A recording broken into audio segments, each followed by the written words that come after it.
welcome to another episode of The Big Opportunity, a ministry sponsored by Church of St. John the Divine in Houston, Texas. My name is Leigh Spruill, your host.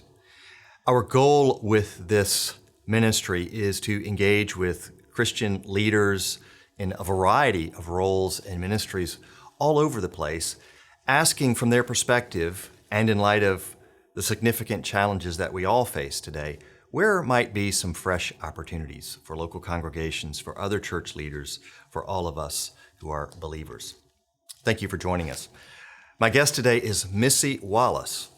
Missy is Vice President and Executive Director of the Global Faith and Work Initiative, and she will share a bit more about that ministry in just a few moments.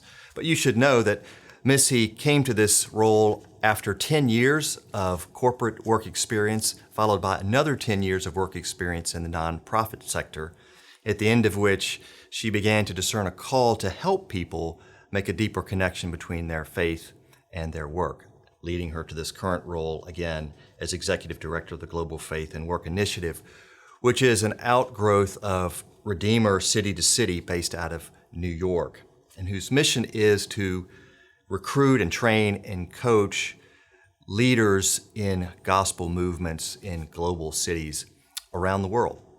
Missy's married with 3 almost grown children and lives in Nashville, Tennessee. Missy, thank you so much for being my guest today. Yeah, it's great. Great to be with you, Leigh. Missy, given your extensive role and work with so many impactful leaders and Christian leaders, I wonder if you could share, again, from your perspective, where do you discern in those conversations and with them significant fresh opportunities for the church today? That's a great question. And I think the word leaders is an interesting word just to start with. I'm like, what does leadership mean? Does it mean it's a particular position? Or does it mean it's a sphere of influence? And I like to take the word leadership and think of it a little more broadly of most people have some sphere of influence, which they have some leadership opportunity in. So whether you're a CEO or you're just entering your career, chances are you have some opportunity to lead in some sphere of influence. And I think one thing that I am seeing universally is that leaders are really tired right now. Yet I think Christian leaders, especially Christian leaders, and I think that our opportunity as Christian leaders right now, particularly ones that are in the marketplace, is to stop focusing on ourselves and our comfort, our consumerism, and ask right now, like on this video, right this minute, if Christ came back tomorrow, how would he want us to be doing our jobs differently? So we aren't going to change jobs. We have the same job tomorrow, but Christ is back. What might he say? It's interesting. A lot of people, when I ask that question, like their eyes get big, but sometimes they'll say, oh gosh, my salary should be half the salary it is comparatively to the rest of my organization. It's really interesting what people's knee-jerk responses are. Some people say, oh gosh, I need to go fix a disagreement I have with a colleague. So it's time for those of us in leadership to be willing to make some personal sacrifice to push against some broken systems. And so broken systems can get politicized. And so whether it is the funky economic incentives in the 3-party healthcare system, or whether it is, there's all these social science experiments that have shown that there is resume bias based on the name at the top of the resume, even when the resumes are completely the same, whether it's pushing against biases in hiring. How can we push against systems in the spheres that we're in the places where we spend the majority of our work, of our waking hours? I think that's our opportunity in this day and time. Thank you for that. I hope our hearers and viewers will ponder your great question, provocative, challenging, really a beautiful question too. If Jesus were to come back, how might we adjust our leadership?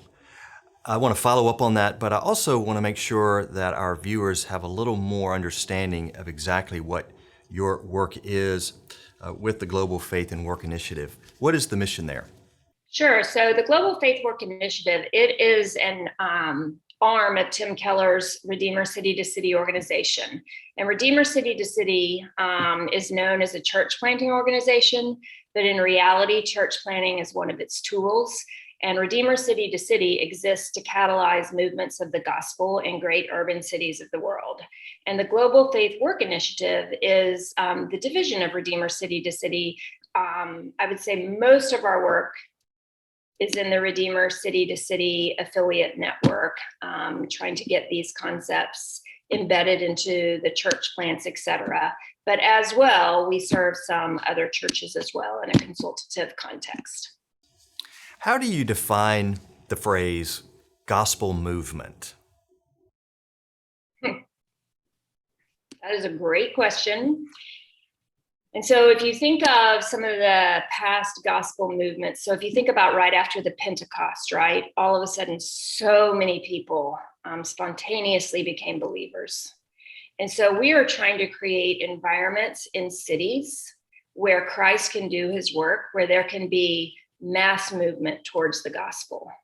And the way that we think that's the Spirit's work, that's God's work, but the way that we can do that is to equip and edify an increasing number of really committed, all in, Jesus is Lord of life believers in great urban cities of the world. And so that they can then impact their hearts of their colleagues, but more importantly, also their cities. So I know I've heard my pastor in Nashville talk about in the early times of the church, the Romans said something along the lines of, these Christians take better care of the poor and the sick than we do. And we are their enemies. So what are they doing? Taking care of our poor and our sick. And so what does it look like for Christians to really care for the cities that we are part of? It means getting outside of ourselves. So that means individually working in investment banking, or that means denominationally in a church. Great. So I wonder, because you were talking earlier about your encounter with a lot of fatigue in the leaders you're engaging, and I think we can all sort of imagine reasons for that. I wonder how you're seeing breakthrough and encouragement in spite of that. What's changed in your approach to working with these gospel leaders over the last 18 months or so? So I think one thing that's encouraging is, and this is true in a lot of industries, but the mass adoption of Zoom, although I find Zoom particularly tiring in one way, what it has allowed us to do is be more multiplicative than we had been, because we've been able to host so many developing world pastors who could not have afforded the time or the money to come to some of our in-person trainings. Then the other thing I think that's particularly happened in the North America context is that the emphasis on the racial justice reckoning, and again, a more mass adoption of understanding of what this means, what these racial injustices might have looked like over the centuries, it's caused us to think about what isms, so if racism is a problem in America, what isms exist in each country or geography that we serve. So for instance, India has a problem with casteism, right? If you're looking at India through the gospel lens, casteism presents some problems, racism in North America and beyond. And so if these isms are some of our problems, we've been able to look at what does mercy and justice and faith and work have to do with each other. So a lot of churches say, oh, we do mercy and justice, we do faith and work, we do evangelism, we do discipleship, and they're all in their own buckets. And so what we've been really thinking about is, what if work is just a big petri dish where all these buckets get exhibited, where discipleship of your own heart you can work through in your workplace, just like you do in your marriage or in your home life, right? Nobody questions that you're getting sanctified in your home life. We're getting sanctified in our work life. But we can also start to think about, what does mercy and justice look like from a banking point of view? What does mercy and justice look like from an advertising point of view? And so if we start to help think through these mass adoption of Zoom, a much greater understanding of people who might have been hurt through systems, what might that lead to in the workplace? And so that's some of the opportunity that I've seen over the exhausting year and a half. Thank you for sharing that. And I love a couple of references to the workplace as an arena of sanctification. And with just about 1 minute left, Missy, I wonder if you have any counsel or wisdom to share with me as a congregational leader in a church that has lots of leaders in its own right, and thinking about some of our viewers who themselves are church leaders around that whole question of understanding our work lives as the very place where we are being sanctified and blessing others. Really, really a great question.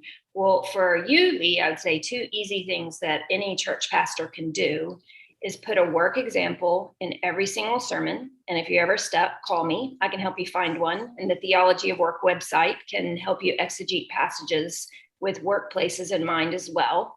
And then 2, I think all of us, no matter whether we're in formal vocational ministry, banking, insurance, parenting, take some time, stop and look at a small, almost a throwaway transgression that we've made, or a sin, or a mess up, and peel back the onion about your motivation.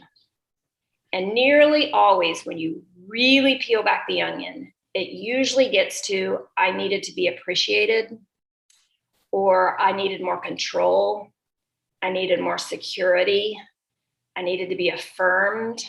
And when you take a really small throwaway transgression, something you might not even apologize for, it was so small, and really peel back the onion, I think we can find some of our root heart issues that will allow us to be sanctified. And so I think you can help your congregation do that through discipleship programs as well as through sermons, really looking at me needing to be affirmed in my leadership at the bank. What did that say about me? It might have said my identity was more important in my boss's thoughts about me than in my child being a child of Christ. A challenging but encouraging word, and as you point out there, especially at the end, this eventually gets to our identity, the very thing that our Lord wants to sanctify. Missy, thank you so much for being our guest today. I encourage our viewers to go to the website for the Global Faith and Work Initiative. And I also encourage you, if you haven't done so already, please subscribe to our YouTube channel and know that we look forward to future episodes coming up.